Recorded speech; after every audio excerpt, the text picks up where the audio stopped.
from by leaving a comment below. If you enjoy this video, don't forget to like and subscribe. Have a wonderful day. Enjoy the story, everyone. This has to be a joke, Ethan muttered, storming into the Horizon Ventures conference room like a hurricane, a crumpled envelope in his hand. The executives present glanced at each other in silence. Does anyone here understand this? He tossed the papers onto the table, scattering them like playing cards. Basque? What kind of company sends documents in Basque these days? Sophie, his personal assistant, swallowed hard and approached carefully. Sir, I already called 4 translation agencies. No interpreter is available today, not even online. Useless.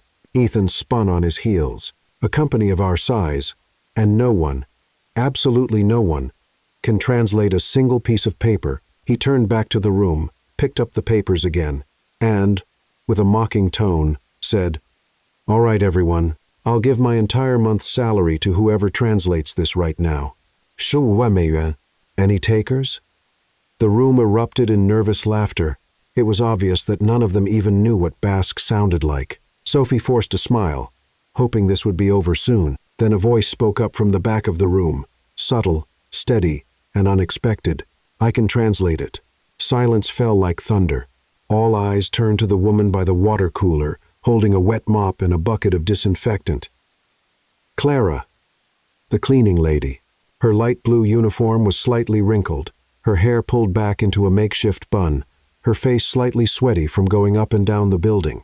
She looked straight at Ethan with the calm of someone who knew exactly what she was doing.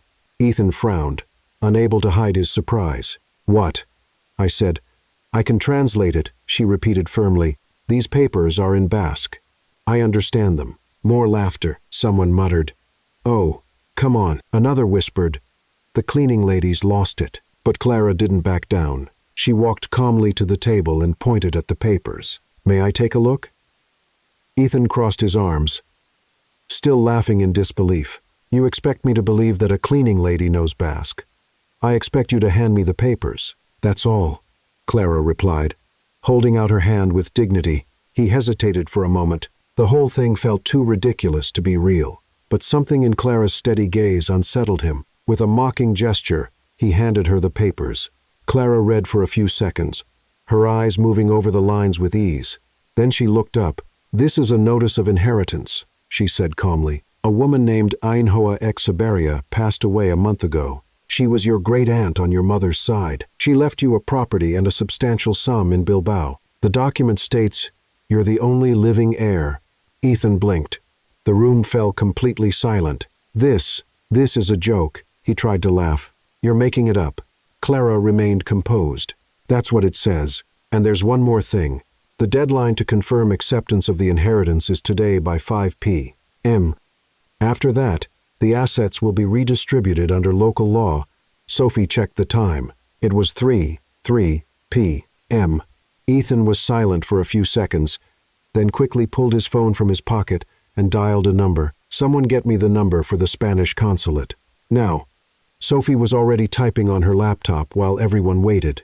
Ethan got through, explained what he had received, read out the sender's name, the origin of the document, and the date. Clara stood calmly by the table. "Yes," he said. "Official document. Basque language. Pause. Right. Yes. And the contents, is that correct?" The answer came from the other end of the line. Ethan pulled the phone away from his ear, his expression as if he had just swallowed a cactus. "It's correct." The executives exchanged glances. "What now?" Sophie asked softly. "Now." Ethan looked at Clara with a different expression. Less mockery, more urgency. "Now we have less than an hour to prepare the reply, sign it, and send it by priority mail." Clara nodded. "I can translate the rest and prepare the final document, but I'll need a computer." And silence. Ethan nodded. "Sophie, take her to my office. Give her whatever she needs." And before she left, Ethan called her again. "I'll pay you," Ethan said, pulling out his checkbook. "Name your price." Clara met his gaze firmly. "Just the amount you yourself offered." He frowned. "What I offered?" "Your salary for the month," she said flatly. 15美元. Ethan froze. The entire room was watching. No one could hide their shock. You remember that? I remember everything people say when I'm mopping the floor and they think I'm not listening. He had said it as a challenge, thinking no one would actually follow through. It was a joke, he muttered, but I took it seriously.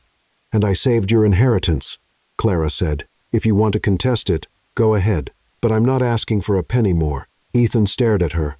For the first time, there was something in his eyes that looked like respect or maybe just wounded pride. He took a deep breath, signed the check, handed it to her.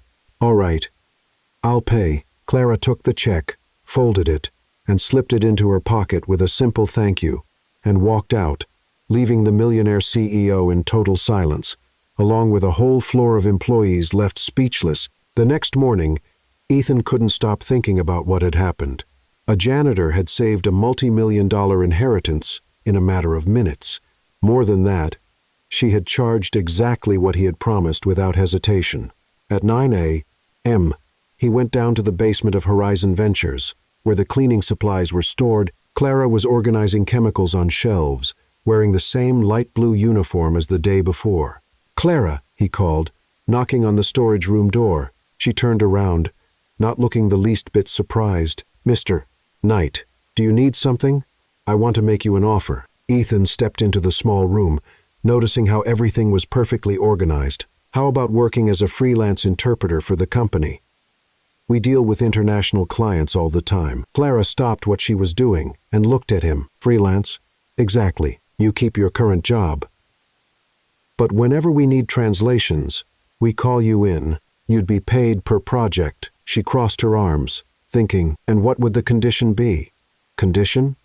Ethan frowned. "You tell me? No humiliation and no patting me on the back," she said firmly. "If I accept, I want to be treated like a professional, not like a novelty or some kind of company mascot." Ethan nodded. "Deal. Then I accept." 3 days later, Clara was in the 10th floor meeting room, sitting next to two of the company's official translators. The client was a French import company, and the deal involved complex contracts. Oliver, the senior translator, began the presentation by talking about top-quality products when the French client asked a specific question about certifications. "He's asking about ISO standards," Oliver translated.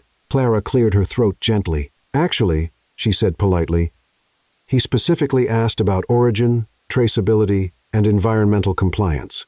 He didn't mention ISO." Oliver gave her an annoyed look. "I've spoken French for 15 years. So have I," Clara replied calmly. And he said, "Conformity, environnementale." The French client, who understood a little English, nodded. "Exactly. Merci, madame." Oliver swallowed hard. The other translator looked down, embarrassed. Ethan, watching from the end of the table, hid a small smile. For the rest of the meeting, whenever the translators hesitated, it was Clara who stepped in to clarify. She wasn't trying to show off, but she didn't let major mistakes slide either. When the meeting ended, Oliver left without saying a word. The other translator approached Clara. "Sorry about Oliver. Where did you study?" "That doesn't matter," she said, putting away her notes. "What matters is that the client left satisfied." Ethan waited for everyone to leave before approaching her. "That was impressive. Where did you learn French?" "I need to go pick up my son from school," she replied, dodging the question. "Your son?" Clara hesitated for a moment. "Liam. He's 7. "Oh." Ethan tried to keep it casual. "And his father?" "There is no father," she said bluntly. "There's just me." She grabbed her bag and headed for the door. "Clara," she turned. "Thanks for your work today.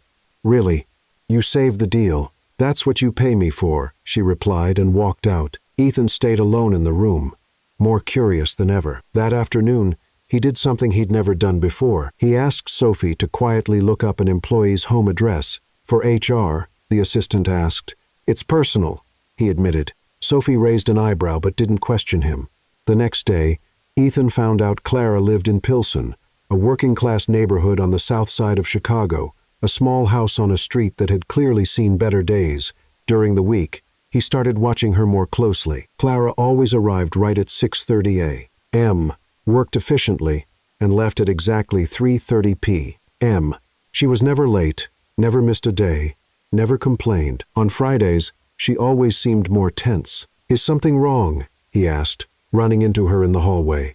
"No," she replied as usual, but Ethan noticed she was holding an envelope from the children's hospital.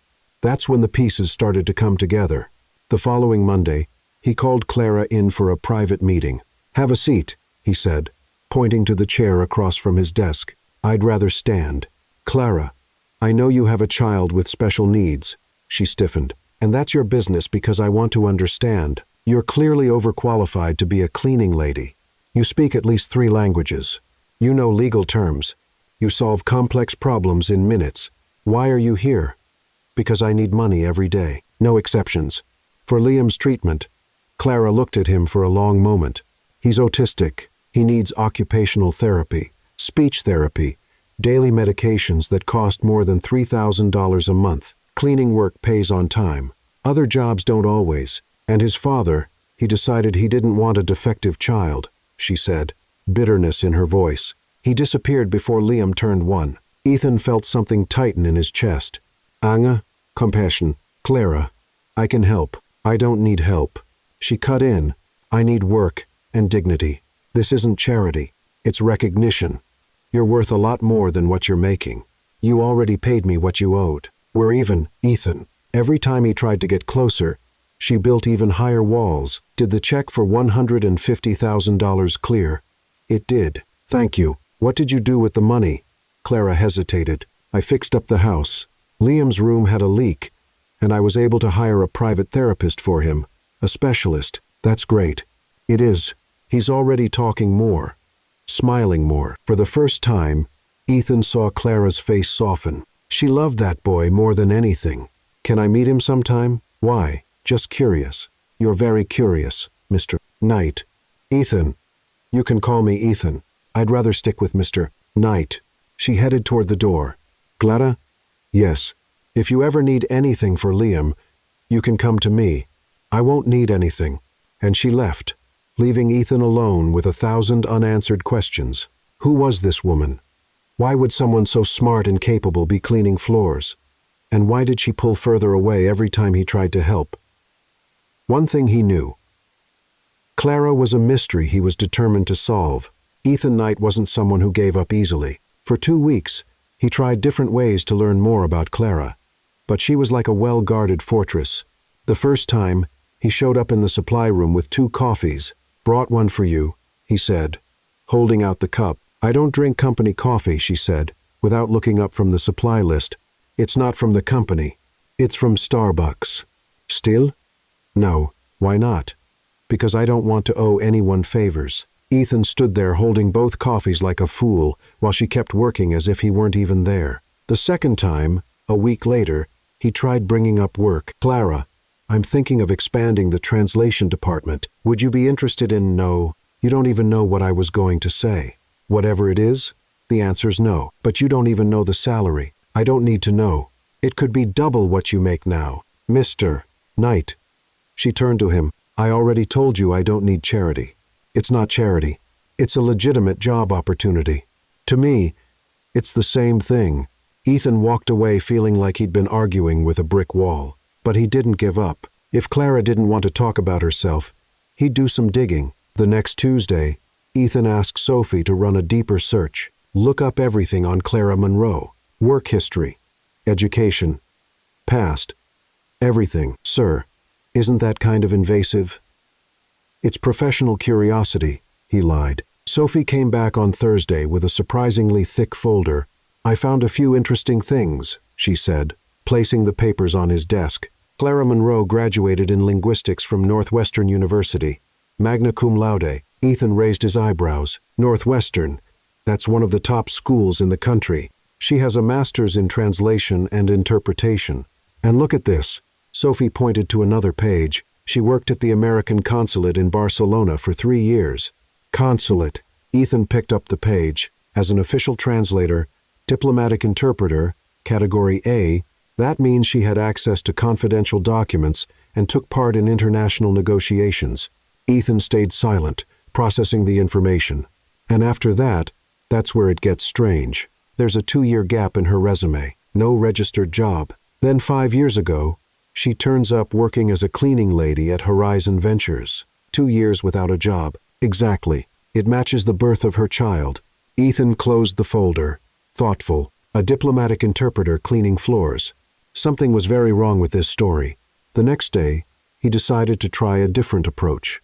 Clara, he called when he saw her in the hallway. I need a favor. She stopped, wary. What kind of favor? I have a video conference with clients from Spain next week. They'll be speaking in Catalan. Do you understand Catalan? I do. Would you join as an interpreter? Why not call official translators? Because after what happened with the French, I prefer someone competent. Clara studied him for a moment. What's the pay? $500 for the meeting. 10 million. Deal. During the video conference, Ethan was impressed. Clara not only translated perfectly, but also caught cultural nuances and explained context the other interpreters always missed. When the meeting ended, he tried to make the most of the moment. You're amazing at this. Where did you learn Catalan? In Barcelona for work? What kind of work?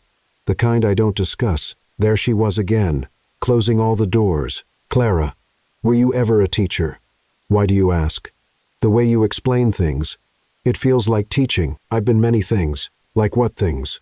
Ethan took a deep breath, trying to keep his frustration in check.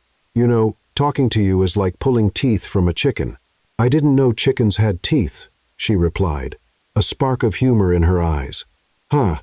She made a joke. Ethan clapped theatrically. Mark the calendar, everyone. Clara Monroe cracked a joke. Don't overdo it. I'm celebrating a historic milestone. For the first time, he saw a faint smile on her face. You're a bit dramatic, aren't you? A bit. Ethan pretended to be offended. I'm completely dramatic. It's my trademark. That must be why you yell so much in meetings. I don't yell. I project my voice with enthusiasm. I see. And when you throw papers on the table, is that organizing with enthusiasm? Ethan laughed, surprised at how naturally the conversation was flowing. You watch me a lot for someone who pretends to ignore me. I clean the conference room. It's hard not to notice. And what else do you notice? That you drink a lot of coffee and that your desk is always messy? Is that a critique? A professional observation? Cleaning professional or observation professional? Both. For the first time, Ethan felt he was having a real conversation with her. No walls, no curt answers. Clara, can I ask you something? You can ask? I can't promise I'll answer.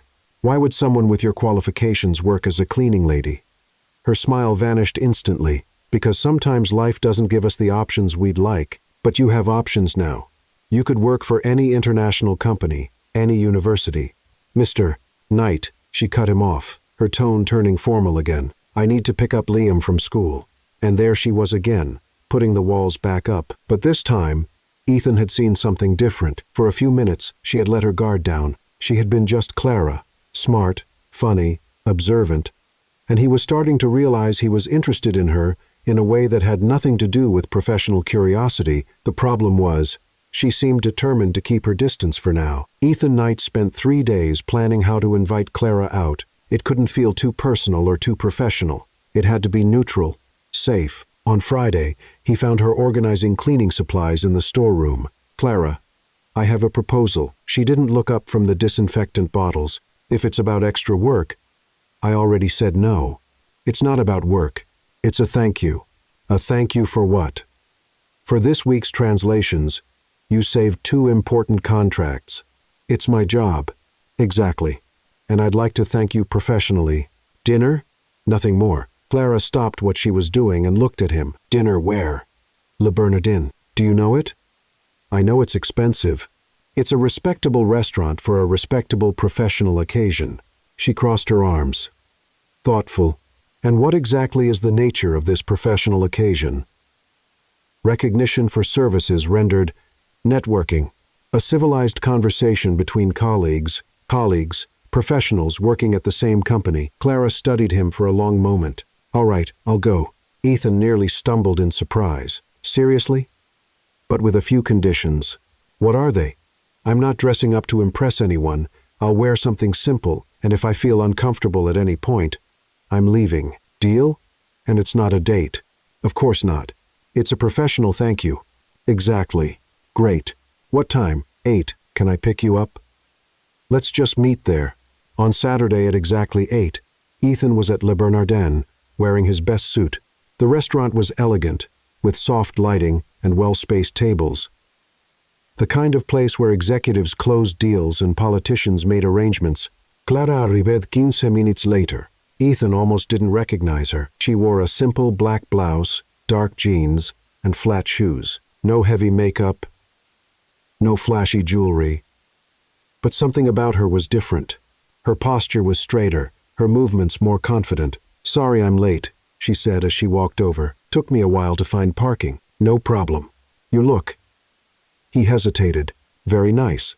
Thank you." The maitre approached with a professional smile that briefly flickered when he saw Clara. "Good evening. Reservation under Knight," Ethan replied. "Ah, yes, Mr. Knight. Right this way, please." He led them to a table in the center of the restaurant. Ethan noticed a few curious glances from other diners. Clara seemed cheerfully unaffected. "The menu," the waiter said, placing them on the table with a smile, directed only at Ethan. "Thank you," Clara said. The waiter ignored her completely. "Would you like to start with something to drink?" "Red wine," said Ethan. "Do you have a preference?" he asked Clara. "Water's fine for me." The waiter only wrote down the wine. "And for the lady?" "I said water," Clara repeated calmly. "Oh, yes, water." He jotted it down reluctantly. Ethan frowned but said nothing. During dinner, the conversation flowed better than he had expected. Clara talked about books, travel, languages. She was smart, well-informed, and had thoughtful opinions on everything. "You've read Borges in the original?" Ethan asked. "Of course, it's completely different in Spanish. The translation never captures the rhythm. And Garcia Marquez, better in Spanish too. Though some English translations are decent." Ethan was impressed. Clara wasn't just multilingual. She was literary. That's when the mood shifted. An elegant woman at the next table stood to go to the restroom and accidentally bumped Clara's chair. "Oops. Sorry," she said with a fake smile. "What an interesting blouse. So simple. Thank you." Clara replied politely. "You're not a model, are you? Or an actress?" "No." "Oh." The woman glanced at Ethan with a knowing look. "I see." She walked away, but Ethan overheard her whisper to her companion, "Clearly an escort. Look at how she's dressed and the way she looks at him. Too obvious." Ethan felt his blood boil. "Excuse me," he said, getting up and walking to the woman's table. "Yes," she said with a smile, thinking he was flirting. "Do you have something to say about my guest?" Her smile faded. I don't know what you mean. Are you suggesting she's a sex worker?" "I never said that. You didn't have to." Your tone made it perfectly clear. The woman turned red. "Look, I don't know who you think you are. I'm Ethan Knight, CEO of Horizon Ventures. And that woman over there is one of the most capable professionals I've ever met. She speaks 6 languages, has 2 college degrees, and saved my company $500,000 this month alone. I didn't. You should worry less about other people's clothes and more about your own manners." Ethan returned to the table. Clara watched him with an unreadable expression. "You didn't have to do that," she said. "Yes, I did. I'm used to that kind of thing." "Well, I'm not, and I won't let it slide." Clara studied him for a moment. "Why not?" "Because it's wrong. Because you don't deserve to be treated that way." Because he stopped, realizing he was about to say something that would change everything. "Because you matter." Silence fell between them. Clara looked away. "I think we should go." "Of course." Ethan paid the bill quickly, and they left together. The night was cold, and Clara pulled her blouse tighter around her. "Thank you for dinner," she said, "and for standing up for me. No need to thank me." "Yes, I do. It's been a long time since anyone's done that for me." They stood on the sidewalk under the yellow glow of a street lamp. Clara looked different there, more vulnerable, more real. "Clara." "Yes." Ethan didn't think, didn't plan. He just leaned in and kissed her. For a second, she didn't move. Then she pulled back and slapped him hard. The sound echoed down the empty street. "What the hell do you think you're doing?" she yelled. I'm sorry. You said you were being professional. That it was just a thank you. It was a reflex." "I didn't." "A reflex?" Clara let out a bitter laugh. "Of course. The rich CEO kissing the poor cleaning lady. What a lovely soap opera." "It's not like that, Clara. It's exactly like that." She was already walking away. "Thanks for proving all men are the same." "Clara." Wait, but she was already getting into her car. leaving Ethan standing alone on the sidewalk, his face burning and his heart racing. He had ruined everything completely. On Monday, Clara arrived at Horizon Ventures at 6:30 a.m., sharp as usual, but something had changed. She greeted the security guard with a polite nod, grabbed her cleaning supplies, and started working without looking at anyone, especially not at Ethan. At 9:15, when Ethan went down to the basement looking for her, he found only an empty storage room and a note taped to the door, "Basement cleaning done. Next stop, 12th floor." He ran up the stairs, ignoring the elevator. On the 12th floor, he asked 3 different employees.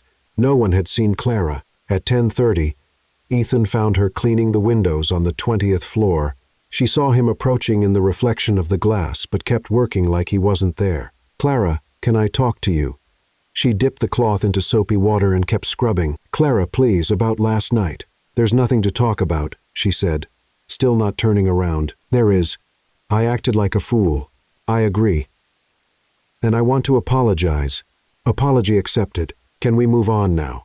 Ethan sighed. She was being polite, professional, and completely cold. "Can we go back to how things were?" "This is how things were, Mr. Knight." "Mr. Knight, not Ethan." The wall was back up. "Clara, if you'll excuse me, I have work to do." She picked up the bucket and walked off, leaving Ethan talking to himself. Meanwhile, on the 35th floor, a meeting was taking place in the boardroom. Oliver Morrison, CFO, Henry Hayes, COO, and Emma Walsh, head of HR, sat around the mahogany table. "We've got a problem," said Oliver, adjusting his glasses. "That cleaning lady is getting too much attention." "Clara Monroe?" asked Emma. "Exactly. She's showing up in important meetings, translating for clients, getting paid nearly as much as our senior translators." Henry nodded. "And Ethan is clearly interested in her, personally interested. That's a risk to the company," Oliver went on. "A cleaning lady with that kind of access. She knows our contracts, our clients, our operations. If she decided to sell information or blackmail someone, or if things go south with Ethan and she sues for harassment," Emma added. "Exactly. We need to protect ourselves." "What do you suggest?" Henry asked. Oliver leaned forward. "Termination. Quietly. No fuss. We come up with some excuse. Budget cuts. Cleaning department. Restructuring. Anything. And Ethan doesn't need to know it was our decision. It can look like just another administrative change." Emma frowned. "That could backfire. She has active translation contracts. Then we wait until she finishes those and let her go after." "Simple." Henry tapped the table. "Perfect. Emma, handle the paperwork. Quiet. Clean. No drama." "When?" "End of the week. Friday afternoon. That gives her the weekend to absorb the news and gives Ethan the weekend to cool down." While the executives planned her dismissal, Clara was on the 15th floor, cleaning the same meeting room where she'd translated for the French clients weeks earlier. She worked methodically, trying not to think about Ethan's kiss, the disastrous dinner, or the mess of emotions she was trying to suppress. She had liked the kiss. That was the worst part. For a second, she had forgotten who she was, where she came from, the gap between them. For a second, she had allowed herself to dream, and that was dangerous. But Clara had learned long ago that dreams were luxuries she couldn't afford. She had responsibilities. Liam depended on her. Her financial stability depended on keeping both feet on the ground and her head clear. Ethan Knight was a distraction she couldn't let herself have. On Thursday, Emma Walsh went down to the basement with a folder in hand. She found Clara organizing cleaning supplies. "Clara, I need a word." "Of course, Miss Walsh. Is there a problem with my work?" No. Your work is excellent. It's about restructuring." Clara stopped what she was doing. "Restructuring?" "The company is going through some financial adjustments. Nothing serious, but we do need to make a few cuts." "I see. Unfortunately, that includes the cleaning department. We're outsourcing the service." Clara stayed quiet for a moment. "When? Friday will be your last day. And the translation contracts, they're also under review." Clara nodded slowly. She wasn't stupid. She knew exactly what was happening. "I understand. Thank you for letting me know in advance." "Of course. And Clara, This has nothing to do with your performance. You're an excellent employee. Of course it doesn't, Clara said with a faint, bitter smile. On Friday morning, Ethan found out by accident Sophie was processing termination papers when he walked into her office. "What's this?" he asked, seeing Clara's name on the form. "Oh, termination, cleaning department restructuring." "What restructuring?" "No one consulted me about this. It was the board's decision, sir." Ethan felt his blood boil. "Which board?" "Mr. Morrison, Mr. Hayes, and Miss Walsh." Ethan stormed off toward the conference room. He found the three of them going over financial reports. "Will someone explain to me why Clara Monroe is being fired without my approval?" The three exchanged looks. "Ethan," Oliver began, "this was an administrative decision, nothing personal." "Administrative? Since when do you make decisions about specific employees without consulting me?" "It's about efficiency," Henry said. "Outsourcing cleaning is cheaper." "That's a lie. You want her gone because you think she has too much influence over me?" Emma shifted uncomfortably in her chair. "Ethan, you need to admit the situation is irregular." "Irregular? How?" "A cleaning lady being paid for translations as much as our certified professionals because she's better than our certified professionals. And your personal relationship with her," Oliver added. "What personal relationship?" "The dinner last Saturday, the private conversations, the obvious interest." Ethan glared at the three of them with contempt. "You're firing a competent employee over gossip." "We're protecting the company," Henry said. "You're protecting your own egos. You can't stand that a cleaning lady is smarter than you." "Ethan, the termination is final." "Too late," Emma said, checking her watch. "She's already been told." And she accepted. Ethan ran out of the room. He found Clara in the parking lot, carrying a box of personal belongings. She was wearing casual clothes, jeans, and a light blue blouse, and looked oddly relieved. "Clara, wait." She turned around. "Hi, Ethan. I heard about the termination. I didn't authorize it. I'll reverse. There's no need." "What do you mean, no need?" "I was planning to leave anyway." Ethan was confused. "Why?" "Because I don't want to work in a place where I'm seen as a threat." "You're not a threat." "Yes, I am. To their egos, to your reputation, to the company's status quo. That doesn't matter." "It matters to me." Clara put the box into the trunk of her car, a 2010 Honda Civic with a few scratches and a broken antenna. "Clara, let me help. I can find you another job." "I can, Ethan." "Stop. I can call contacts at other companies." "Ethan," he stopped. "I don't want your pity. I just want my dignity. It's not pity. It's what?" "Guilt, obligation, unresolved romantic interest." Ethan stayed silent. "I don't need to be rescued," she continued. "I've been taking care of myself for years. I don't need saving. I don't need a knight in shining armor. I know you don't. You see me as a project, someone who needs fixing, elevating, rescuing. That's not true." "Yes, it is. And I'm not your project, Ethan." Clara got into her car. "Take care," she said, and drove out of the parking lot. Ethan stood there, watching her disappear into Chicago traffic. Then, without thinking, he got into his own car and followed her. 20 minutes later, he was parked in front of a small house in Pilsen. The paint was peeling, the yard needed care, and there was a rusty children's bike in the front.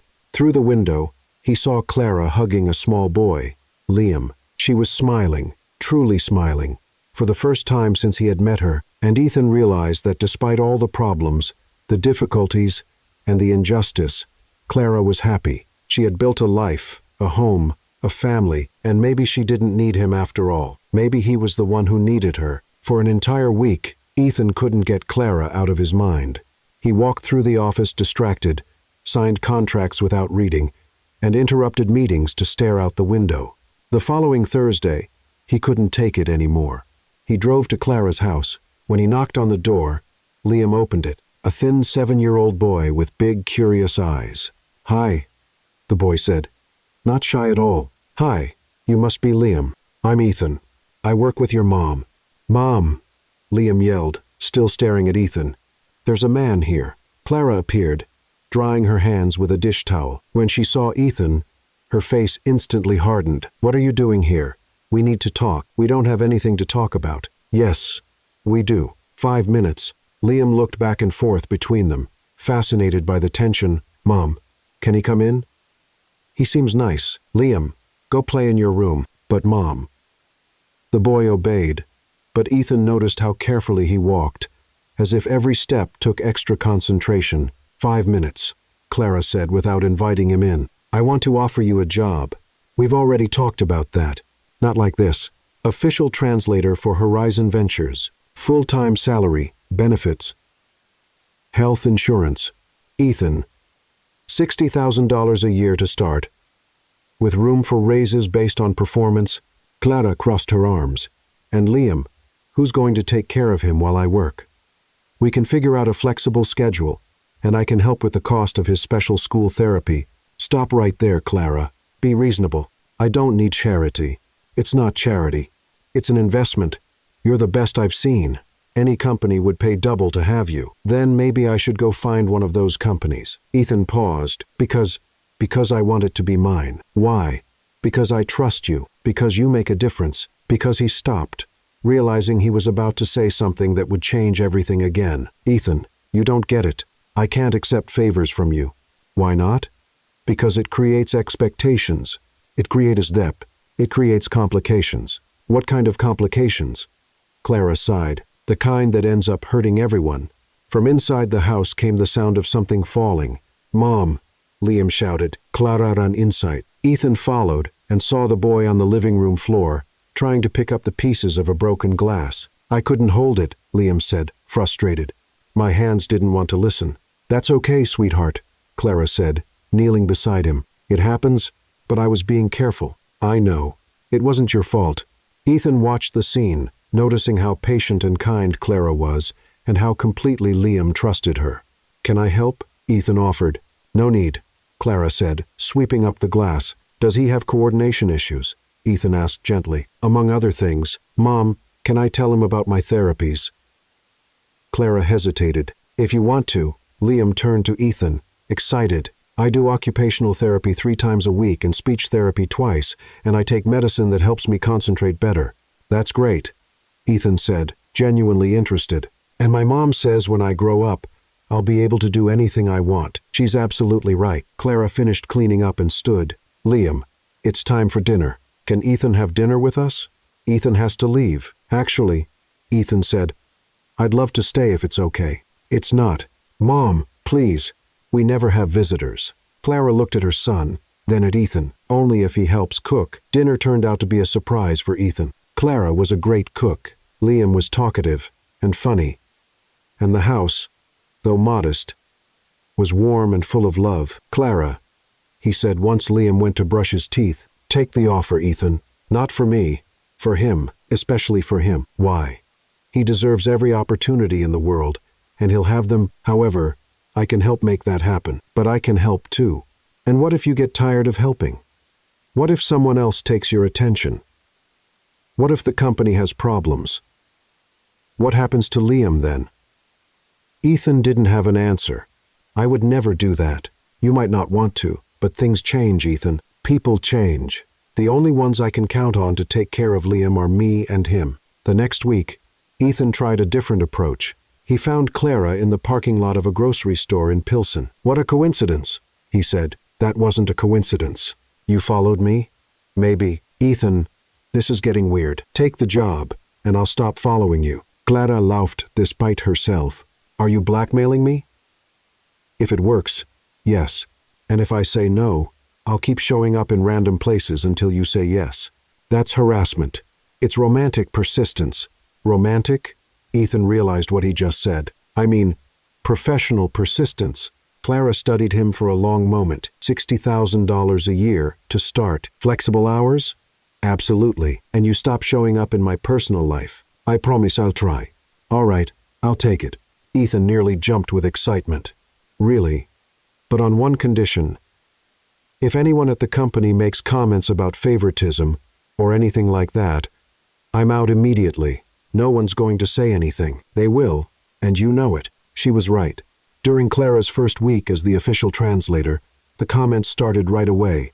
"Look who turned into an executive," Oliver Morrison whispered to Henry Hayes in the elevator. "The cleaning lady turned Cinderella." A junior translator laughed. Bet she's got other talents besides translating. Another added, but the comments stopped abruptly on Friday when a Japanese client arrived with an extremely complex contract. The company's official translators struggled for 2 hours and couldn't make sense of the legal nuances. Clara solved everything in 20 minutes. How did you know this clause referred to the 1987 import legislation? Oliver asked, clearly embarrassed. Because I studied international commercial law, she answered calmly. Where, in life? From that day on, no one questioned Clara's place at the company again. 3 weeks later, Ethan was in an important meeting with investors when his phone rang. It was a number he didn't recognize. Excuse me, he said. I need to take this prof. Ethan, Clara's voice was tense and frightened. Clara, what's wrong? It's Liam. He fainted at school. I'm heading to the hospital, but I don't have a car today. Mine's in the shop. And where are you? At school. Lincoln Elementary. Don't move. I'm on my way. Ethan stood up from the meeting table. Gentlemen, we need to reschedule this meeting. Ethan, we're about to close a $2 million deal. The meeting is postponed. And he ran out, leaving 5 stunned investors behind. 15 minutes later, he was at the school, carrying an unconscious Liam to his car, while Clara cried silently in the passenger seat. For the first time, Ethan realized some things were far more important than money, and one of them was passed out in his arms. At Children's Memorial Hospital, things were quiet. Ethan and Clara sat in uncomfortable waiting room chairs, sipping watery machine coffee while they waited for news about Liam. The doctor said he's stable, Clara whispered for the 10th time, more to herself than to Ethan. They did. He's going to be okay, but the blood tests, what if it's something serious? What if the meds aren't working anymore? What if, Clara? Ethan placed his hand on her arm. Breathe. She looked at him with eyes red from crying. Sorry I called you. I didn't know what else to do. Don't be sorry. I'm here because I want to be. You left an important meeting.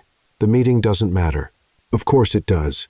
It was $2 million, and Liam is worth far more than that. Clara stared at him for a long moment. Why are you doing this? Doing what?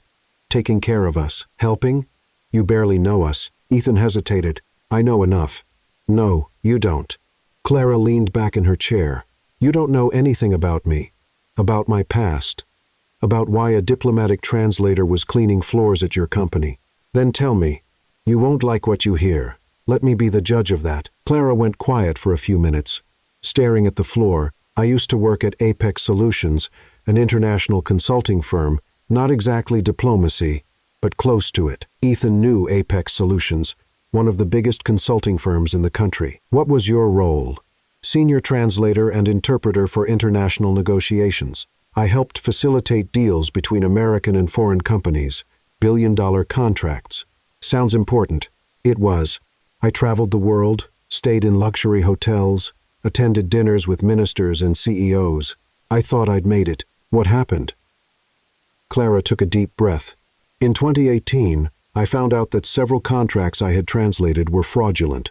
Apex Solutions was helping launder money through shell companies and offshore accounts. Ethan leaned forward. You reported it.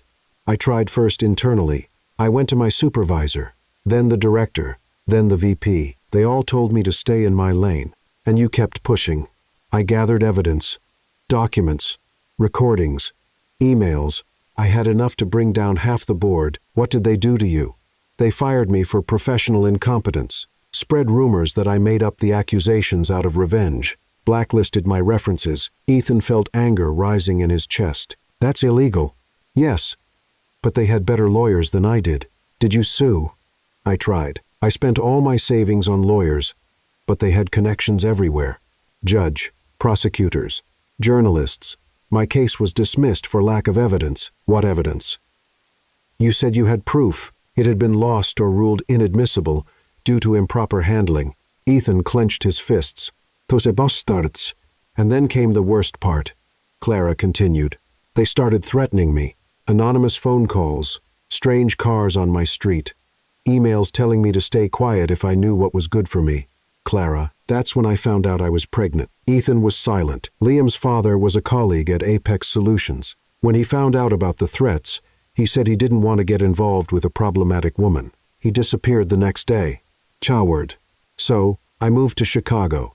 Used the little money I had to start over. Liam was born with autism.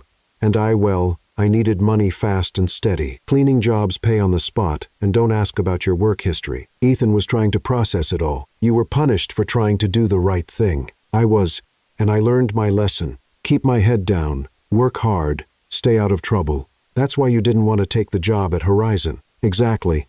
Important jobs attract attention. Attention brings investigations. Investigations can bring the past back, but you took it anyway. Because Liam needs his medication, and because she hesitated because you convinced me that maybe it would be different this time. At that moment, a doctor walked up. Monroe family. That's me, Clara said, jumping up. Liam's fine. It was an adverse reaction to a combination of medications of Prome. We'll adjust the dosage, and he can go home tomorrow. Clara nearly collapsed with relief. Ethan caught her. Can I see him? She asked. Of course. He's awake and asking for his mom. Clara turned to Ethan. Want to come with me? If you'd like me to. I do. They walked into the room where Liam was sitting up in bed, playing on a tablet. Mom, Ethan, he shouted. Look, the doctors gave me this tablet to play while I wait. How are you feeling, champ? Ethan asked. Good. The doctor said it was just a little mix-up with the medicine. Nothing serious. Clara kissed her son's forehead. You gave me quite a scare. Sorry, Mom. Ethan watched mother and son hug, feeling something he had never felt before. Love, not just for Clara, but for Liam, too. They were a family, and he wanted to be part of it. The next morning, Ethan drove Clara and Liam home. When they arrived, Clara was checking her emails on her phone when her face went pale. What is it? Ethan asked. Someone leaked information about my past. What do you mean?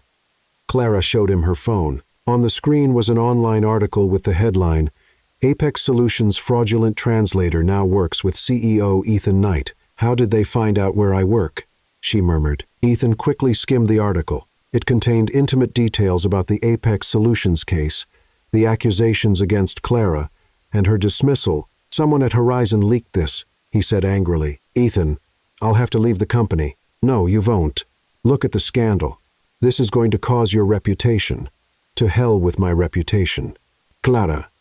Listen, this time, it'll be different. This time, you won't face it alone. She looked at him, tears welling in her eyes. You don't understand.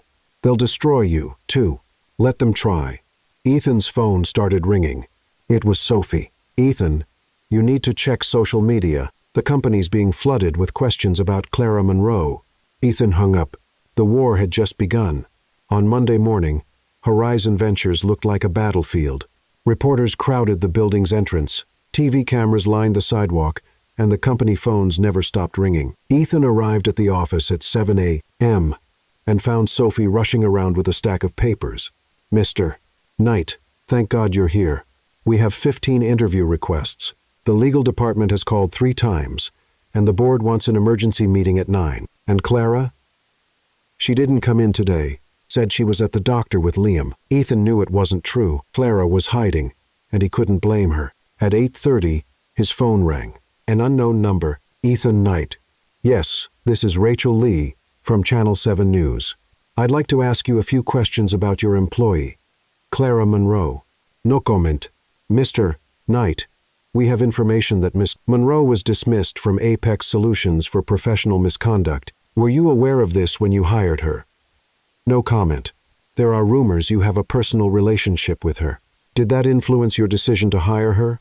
Ethan hung up the phone, furious. At exactly 9 a.m., he was in the 35th floor conference room, facing the board of directors. 5 men in dark suits stared at him with serious expressions. Ethan, Henry Hayes began. We need to talk about Miss Monroe. What about her? Don't play dumb, said Oliver Morrison. The company's being torn apart in the media because of her, because of lies. Lies? Emma Walsh pushed a tablet toward him. Take a look. Ethan saw a photo of himself on the screen next to one of Clara. The headline read, Billionaire CEO defends suspicious employee. That's sensationalism. It's a public relations disaster, Henry replied. Our clients are concerned.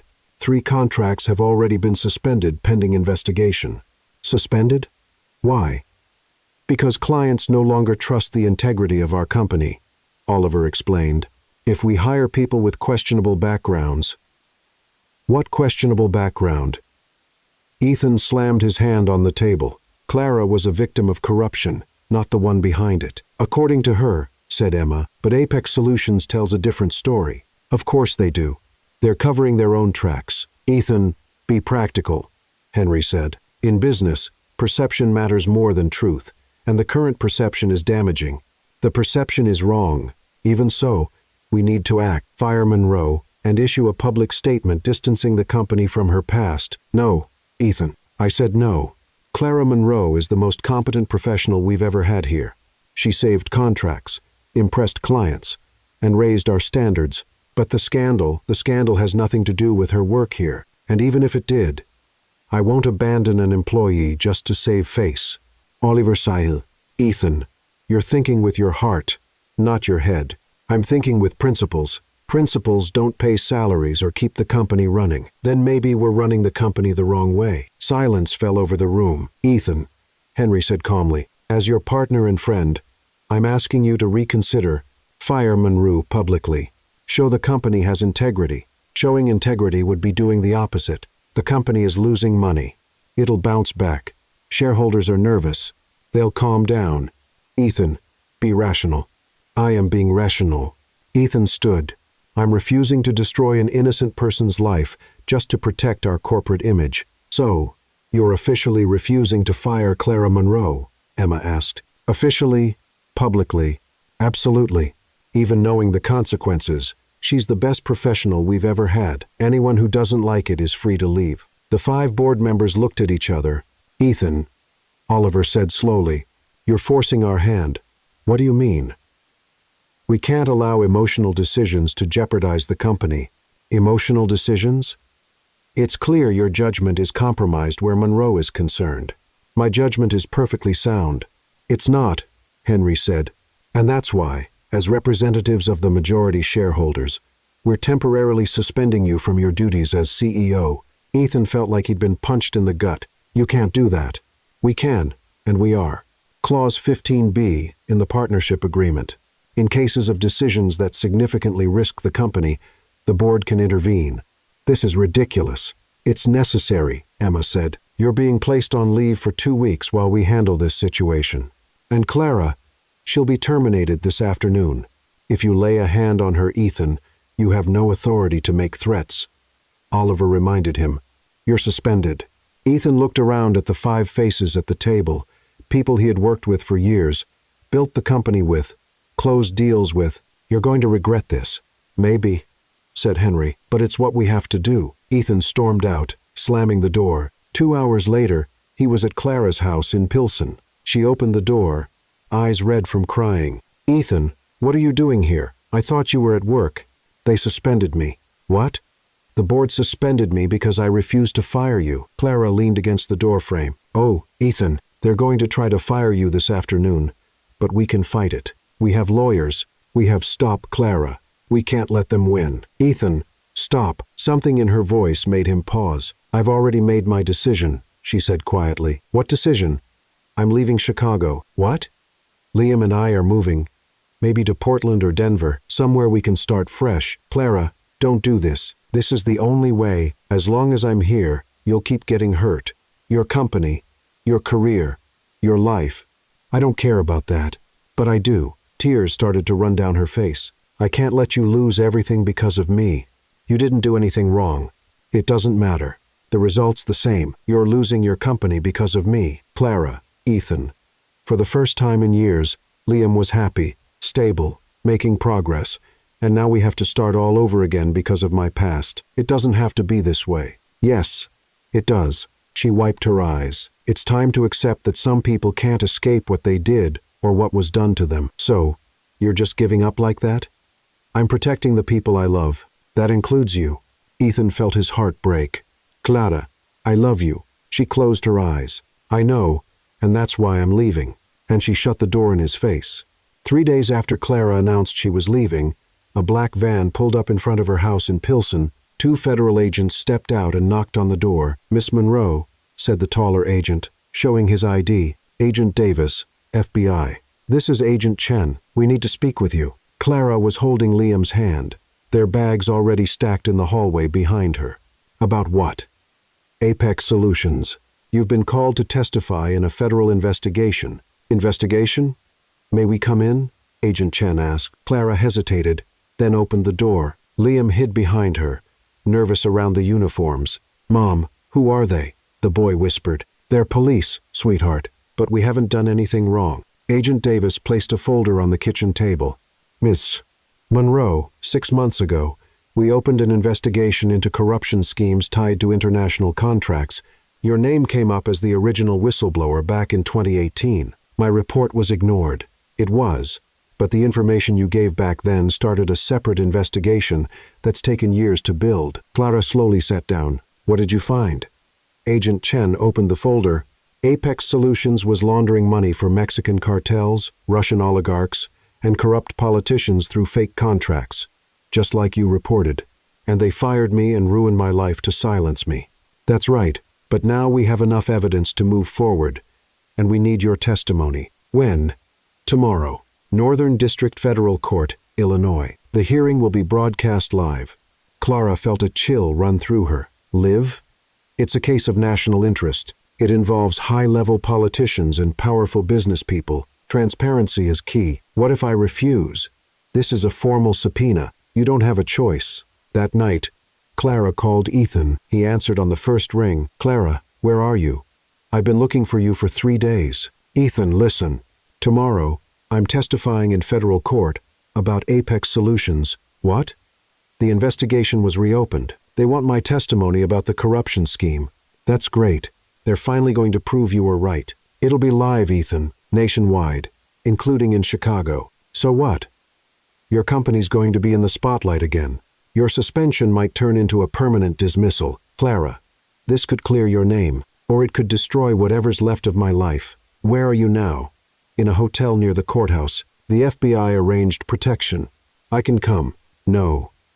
Your presence would only complicate things. Clara, I have to go. Liam needs to sleep. The next morning, Clara sat in a witness room at the Dirksen Federal Building in Chicago. She wore a simple dark suit that Agent Chen had provided. Nervous? Chen asked. Terrified. Just tell the truth. Your evidence is solid. What evidence? You said everything was destroyed. Chen smiled. Not everything. She placed a box on the table. We found this in your old apartment in Washington. The landlord kept it after you moved out. Clara opened the box. Inside were flash drives, printed documents, CDs with recordings, everything she'd gathered about Apex Solutions. How? You hid copies in the attic. The landlord found them during a renovation and kept them, thinking you'd come back. Clara felt her eyes fill with tears. I had forgotten all about this. Well, now this evidence will be the foundation for taking down the biggest corruption operation of the decade. At 10 a.m., Clara was called into court. The room was packed with journalists, lawyers, and curious onlookers. TV cameras followed her every move. Miss Monroe, the federal prosecutor began. Did you work for Apex Solutions between 2015 and 2018? Yes. And what was your role? Senior translator and interpreter for international negotiations. During that time, did you have access to confidential documents? Yes, it was part of my job. And what did you find in those documents? Clara took a deep breath. I discovered that Apex Solutions was facilitating illegal money transfers through fraudulent contracts. Shell companies were set up in tax havens to launder money from criminal sources. Can you be more specific? In March 2018, I translated a contract between Apex Solutions and a company called Baltic Ventures. The contract involved the purchase of industrial equipment for $50 million, but when I checked, Baltic Ventures didn't exist. The address was just a P.O. box in the Cayman Islands. What did you do with this information? I looked into other contracts. I found a pattern, dozens of shell companies, all using the same scheme, and then I reported it internally. I went to my supervisor, Thomas Wright. What was his reaction? He told me I was seeing things that weren't there, that I should focus on my work and stop asking questions. But you persisted. Yes. I gathered evidence, documents, meeting recordings, emails, everything proving that Apex Solutions knew about and was actively involved in these schemes. And what happened when you presented this evidence? I was fired for professional incompetence. My access was revoked, my reputation destroyed, and I was threatened into silence. Threatened how? Anonymous calls saying something might happen to me if I kept spreading lies. Strange cars parked on my street. One day, I came home to find my apartment ransacked. Miss Monroe, do you have any evidence of these threats? I do. Clara pulled a flash drive from the box. I recorded some of the calls, took photos of the suspicious cars, documented everything. The prosecutor plugged the drive into a laptop. A threatening voice filled the courtroom. You should stop making up stories, Clara. People who make too much noise sometimes disappear. A murmur rippled through the room. Miss Monroe, why did you keep this evidence for so long? Because I knew the truth would come out someday, and because I wanted to protect others who might be going through the same thing, even after your career was destroyed? At home, Ethan watched it all on TV. His heart in his throat, Clara stood strong, brave, finally being heard. And today, the prosecutor continued, do you still maintain that Apex Solutions was involved in money laundering? I don't maintain it. I prove it. Clara held up another flash drive. This drive contains emails between Apex Solutions executives discussing how to split the profits from these schemes, including conversations about silencing me permanently. The prosecutor smiled. Thank you, Miss Monroe. No further questions. When Clara left the courthouse 3 hours later, a crowd of reporters was waiting. She said nothing, just got into an FBI car, but Ethan had seen it all, and for the first time in weeks, he smiled. Clara Monroe had been vindicated. Now it was time to bring her home. Clara's testimony shook the entire country like an earthquake, and her story made headlines in every major newspaper. On Thursday morning, Ethan was at home watching the news when his TV switched to an Apex Solutions press conference.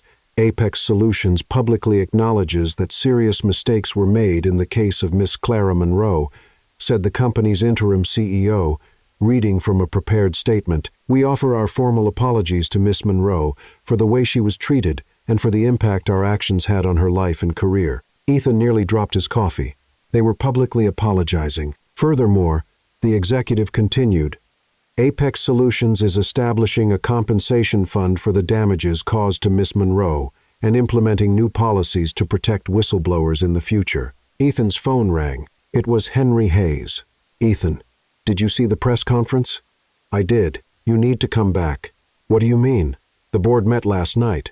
Your suspension has been lifted. We want you back as CEO immediately. Ethan gave a wry smile. Interesting how quickly you changed your minds. Ethan, the company lost $3 million in canceled contracts last week. Clients want to know if we still support Monroe. We need you to manage the situation. And Clara?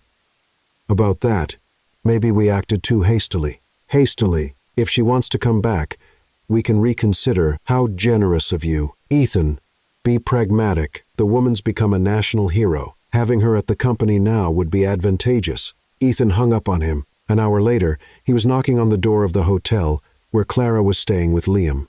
A federal agent answered, Mr. Myway. Night. Miss Monroe is expecting you. Ethan walked into the suite and found Clara out on the balcony, looking over Lake Michigan. She was wearing jeans and a simple blouse, but something about her felt different, more confident, stronger. Hi, he said. Hi. I saw you were reinstated. How did you find out? It's all over the news. Chicago CEO back in charge after employee cleared of wrongdoing. And you? How are you feeling? Clara turned to face him. Strange. For years, I dreamed of this moment, of finally being believed, of clearing my name. But now that it's happened, I don't know what to do. For so long, my life was all about hiding, about staying safe, and now I don't have to hide anymore. That's freeing and terrifying. Ethan stepped closer. Clara, I have a proposal. Ethan, just hear me out. I want to offer you the position of Director of International Relations at Horizon Ventures. Clara blinked. Director? $200,000 a year, full benefits, top-tier health plan for you and Liam, flexible hours, and full freedom to build your own team. Ethan, I can't. Why not? Because people will say it's favoritism, that you're promoting me because of whatever this is between us. And what if I am? Ethan, I'm kidding. The truth is, you're the most qualified person for the job. You speak 6 languages. You have international experience. And you've proven your integrity under extreme pressure. Any company would be lucky to have you. Clara studied him. And Liam? We have daycare in the building. Teachers trained to work with kids who have special needs. He can stay there when needed, or you can work from home whenever you want. You've thought of everything. I have. And one more thing. This offer has nothing to do with my personal feelings for you. Your personal feelings? I love you, Clara. That hasn't changed, but this offer is professional. You deserve this opportunity, no matter what's going on between us. Clara was quiet for a long moment. If I accept, how are we going to deal with us? However you want. I want to keep work and personal life completely separate. Agreed. No kissing at work. Ethan smiled. Not even on the cheek? Especially not on the cheek. And outside of work? Outside of work? We'll see how things go. So, you accept? Clara took a deep breath. I accept. But I want a clear contract, laying out everything we just discussed. Of course, and I want to start slow. No pressure, no expectations. Perfect. And if it doesn't work out, if it gets too complicated, I leave. No drama. Understood. Clara held out her hand. Then we have a deal, Mr. Knight. Ethan shook her hand formally. We have a deal, Director Monroe. The following Monday, Clara started her first day as Director of International Relations. Ethan had set up an office for her on the 30th floor with a lake view and all the tools she might need. Your first meeting is at 10, said Sophie, handing her the schedule. German clients interested in import contracts. Perfect, said Clara, getting her materials in order. The meeting was a complete success. The German clients were impressed by Clara's fluency in their language and her grasp of international trade laws. She's outstanding, one of them told Ethan after the meeting. I know, Ethan replied, proud. Throughout the week, Clara proved herself again and again. She closed deals that had been stalled for months, solved complex international disputes, and wowed every client she met. On Friday, Ethan knocked on her door. Come in, she said without looking up from her papers. How was your first week? Good. Challenging, but good. I have another proposal, Ethan. Professional. Strictly professional. What is it? The International Trade Conference is in 2 weeks in Paris. It's the biggest event in the field. I want you to come with me as our lead interpreter. Clara finally looked up. Paris? 3 days? 5-star hotel. All the major players will be there. It's a great chance to position Horizon as a leader in the global market. And what exactly would I be doing? Translating, interpreting, helping with negotiations. You'd be my official business partner at the event. Business partner? Exactly. Nothing more, nothing less. Clara smiled. When do we leave? Seriously, you're in? It's work, isn't it? And you said it was a once-in-a-lifetime opportunity. It really is. Then I'm in. But Ethan, yes? If you try to kiss me in Paris, I'll throw you off the Eiffel Tower. Ethan laughed. Noted. But as she went back to her work, he couldn't stop smiling. Paris with Clara. Even if it was strictly professional, it was still a beginning. And sometimes the best beginnings were the ones you least expected. The George V Hotel in Paris was exactly what Ethan had promised. Luxurious, elegant, and with a spectacular view of the Eiffel Tower. Clara stayed in a room on the 10th floor, while Ethan was 2 floors above. Something he insisted on for the sake of professionalism. On the first morning of the conference, they met in the lobby at 7 a.m. Clara wore a flawless gray suit and carried a leather briefcase Ethan hadn't seen before. New briefcase? He asked, trying not to stare at how beautiful she looked. Liam gave it to me, she said with a smile. He said a director needed a director's briefcase. He's absolutely right. The Paris Convention Center was buzzing with activity. Business people from all over the world filled the halls, closing deals and forming partnerships. Ethan and Clara headed straight to the Horizon Ventures booth. Nervous? Ethan asked. A little. It's been a while since I've done something this big. You're going to be amazing. And she was. That morning alone, Clara translated simultaneously for Japanese clients, negotiated in Mandarin with a Chinese delegation, and resolved a contract issue with a French businessman, all before lunch. How does she switch between languages so quickly? The Japanese company rep asked Ethan. She's remarkable, Ethan replied. watching Clara explain technical details in fluent Japanese. At lunch, they sat at a cafe near the convention center. "Are you enjoying yourself?" Ethan asked. "More than I expected. I forgot how good it feels to use all my skills. And how does it feel to be back in Paris?" "Different. Last time I was here, I was running away. Now I'm living. There's a difference. All the difference in the world." They talked about work, the conference, and the clients. But Ethan noticed the small moments when Clara laughed at his jokes, when their eyes lingered a bit longer, when she leaned in without realizing it. That afternoon, there was a panel on the future of international trade, and Ethan had been invited to speak. Clara sat in the audience, quietly translating for a few international clients. At Horizon Ventures, Ethan said into the microphone, "We believe the future of trade isn't just about products, it's about human relationships.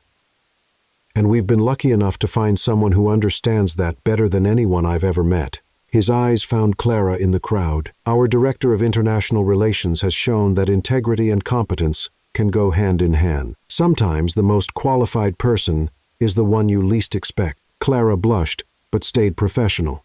On the second day, things were more relaxed. Between meetings, Ethan and Clara walked the streets of Paris, visited an old bookstore she'd been wanting to see, and had coffee at a charming bistro near the Seine. "Can I ask you something?" Ethan said as he watched Clara flip through a French book. "Of course. Have you ever thought about forgiving?" "Forgiving who?" "Me, for that disastrous kiss." Clara looked up from the book. "I forgave you a long time ago." "Really, Ethan? You've acted like a gentleman ever since. You respected my boundaries, gave me space, offered opportunities without pressure. Of course, I forgave you. What about Liam's father? Have you been able to forgive him?"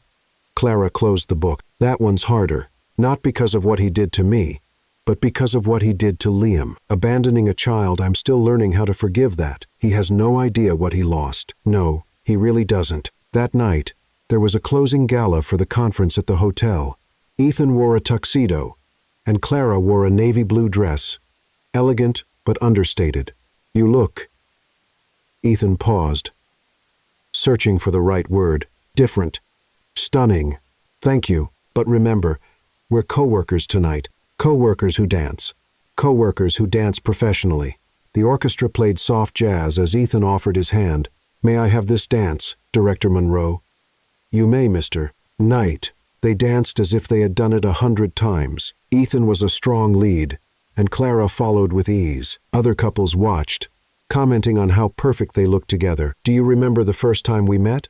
Ethan asked as they turned. "I remember you yelling about Basque documents and you showing up out of nowhere to save me." "Out of nowhere?" "I was cleaning the room. You know what I mean." "I do. And I remember you doubting I could translate." "My biggest mistake. One of many." "Hey." Ethan pretended to be offended. "I'm kidding. You've come a long way." "What do you mean, come a long way?" "You stopped yelling in meetings. You stopped slamming papers on the table. You stopped treating employees like subordinates. When did I realize I was doing that?" "When you started seeing me as a person, not just as help." They danced in silence for a few moments. "Clara." "Yes. Thank you for what?"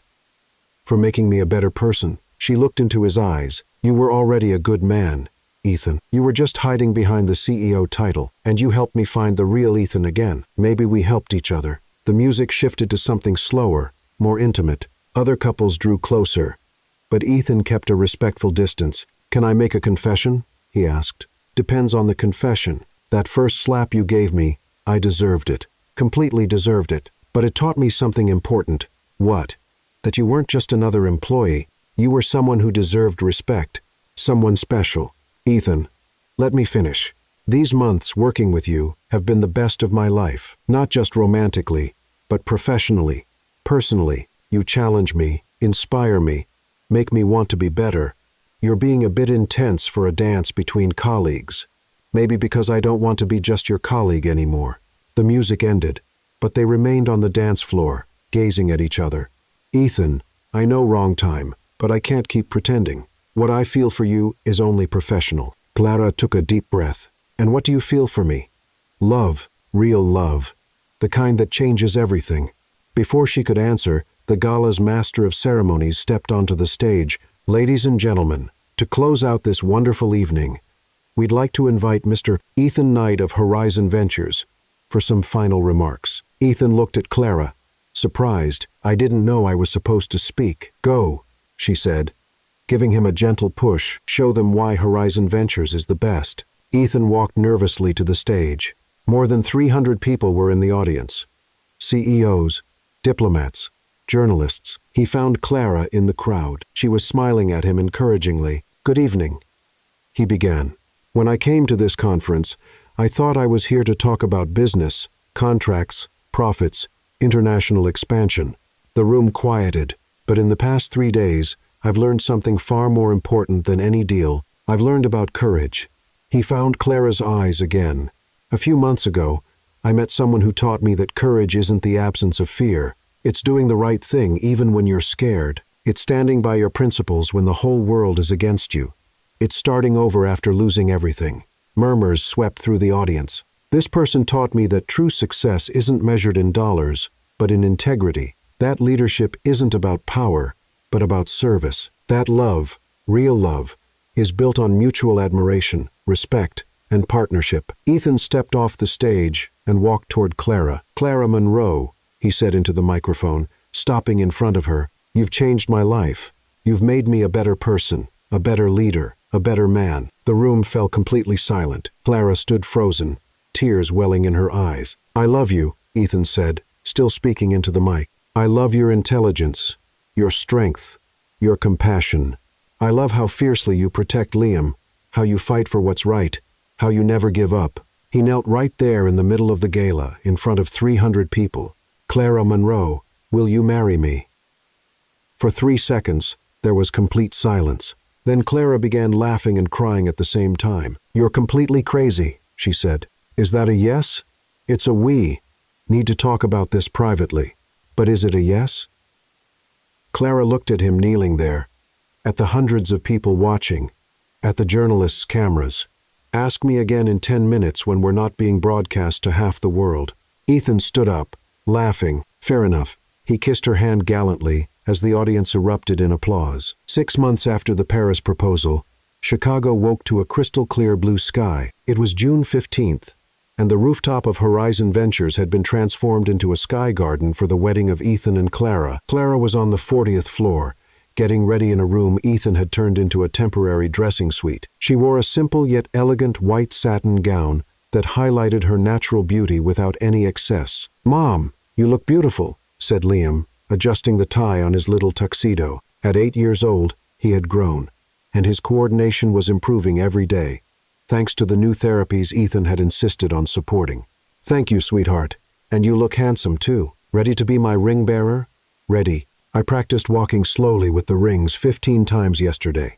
Clara smiled as she gently smoothed her son's hair. Life had changed completely for them. Liam was now studying at the Chicago International Academy, a school for gifted children and those with special needs. He spoke 3 languages, played the piano, and was developing a real passion for math. Mrs. Monroe. A soft voice called from the door. It was Sophie, now promoted to executive vice president of the company. Is it time? In 5 minutes, but there are a few people here who'd like to speak with you first. Clara raised her eyebrows. Who? Former colleagues from Apex Solutions. Clara stiffened. They weren't invited. I know. But they specifically asked to see you today. They said it was important. After a brief pause, Clara nodded. All right, just 5 minutes. 3 people stepped into the room. Thomas Wright, her former supervisor. Lily Zhang, a former translation colleague. And Carlos Martinez, who had been director of operations. Clara, Thomas began, clearly uneasy. Thank you for seeing us. What do you want? First, to say we're sorry, Lily said. Her eyes already filled with tears. We knew you were right about the corruption. We all did. But we were too afraid to stand with you. Afraid of losing our jobs, Carlos added. Afraid of being tied to a scandal. We were cowards. Thomas took a step closer. Clara, when you were fired, I could have stood up for you. I should have, but I chose to protect my own career instead of doing what was right. And because of that, Lily said, we want you to know that we gave full testimony in your federal investigation, We turned over every document we still had, and today, Carlos pulled an envelope from his pocket. Apex Solutions has agreed to pay you an additional $2 million in compensation for the personal and professional damage you suffered. Clara took the envelope, stunned. $2 million.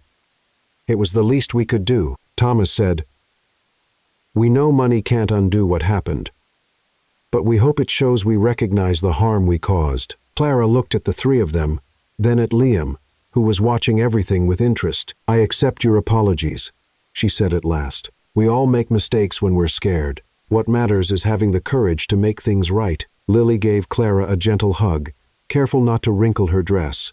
"You were always the bravest of us all." After the former colleagues left, Sophie returned. "All right, it's time." The elevator took Clara and Liam to the rooftop. When the doors opened, Clara caught her breath. The top of the building was completely transformed. Hanging gardens created a magical setting with white and gold flowers everywhere. A small orchestra played classical music, and about 100 guests were seated in elegant chairs, arranged in a semicircle, but Clara only had eyes for Ethan. He was waiting at the altar, dressed in a flawless tuxedo, wearing a smile that lit up his whole face. Next to him stood Henry Hayes as best man, one of many reconciliations that had happened in recent months. Liam walked ahead, carrying the rings with the focus of an astronaut. Guests smiled at how serious and determined he looked. Then Clara began to walk. Each step brought her not just closer to Ethan, but toward a life she had never dared to imagine. Among the guests, she saw familiar faces. Horizon clients who had become friends, Liam's therapists, neighbors from Pilsen who had become like family, and in the front row, smiling with pride, was Maria Lopez, Liam's teacher, now like a grandmother to him.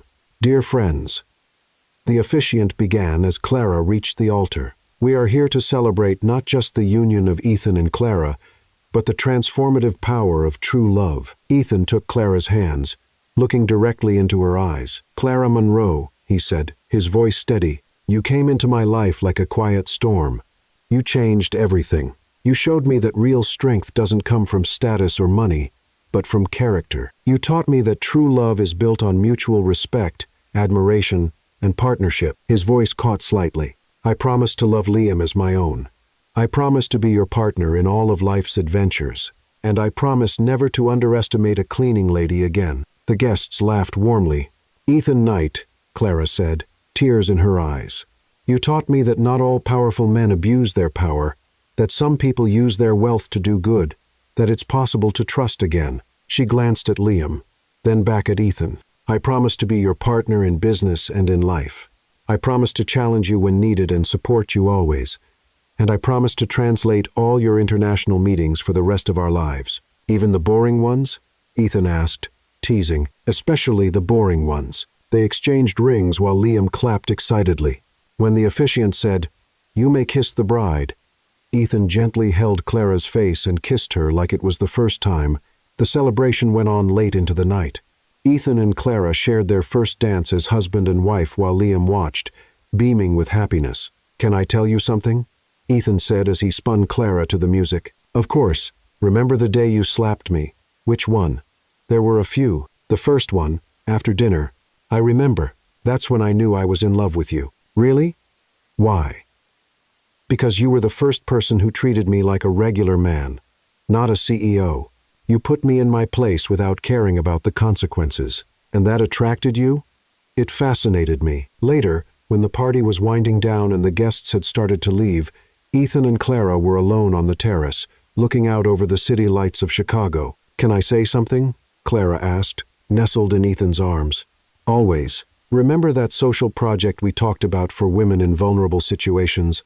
The mentorship and job training program? That's the one. I want it to be our first official project as a couple." "Really?" "I want to help women who are where I used to be. Women who are invisible, silenced, who just need a chance to show what they're capable of." Ethan kissed her forehead. "We'll start on Monday." "Monday? Why wait?" Clara laughed. "I love your enthusiasm, and I love everything about you." They stayed quiet for a while, watching the city. "Ethan?" "Yes. Thank you for what?" "For seeing me, truly seeing me, not as a cleaning lady, not as a victim, not as some charity case. Just me." Ethan pulled her closer. "Clara Knight," he said, trying out her new name. "You're the most extraordinary person I've ever met.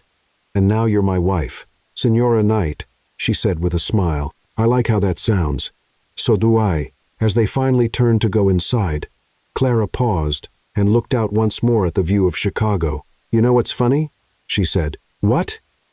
2 years ago, I was cleaning this building every day. I used to look up at this terrace and wonder what the view must be like.